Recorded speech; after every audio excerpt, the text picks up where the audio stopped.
करेला वाले गोरी अरे देखा ना वो तो करेला अच्छा तोर करेला के का भाव रखे है गोरी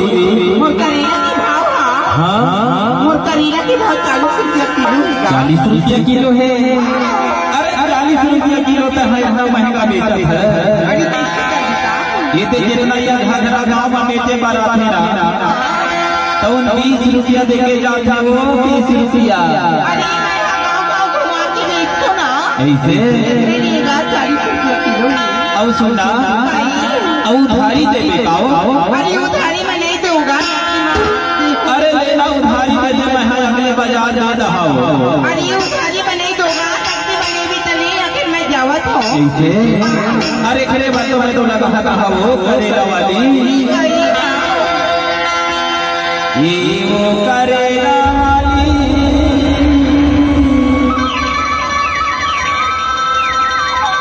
करेला देखा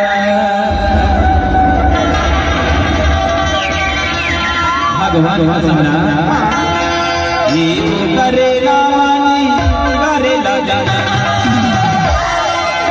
मांगा हम उठारी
भगवान कसम तोर करेला बहुत सुंदर दिखते हो जैसन तोर करेला है ना वैसे तोर साका घालो दिखते हो देखर बात मैं तुम्हें कहता हूँ मांगा का उधारी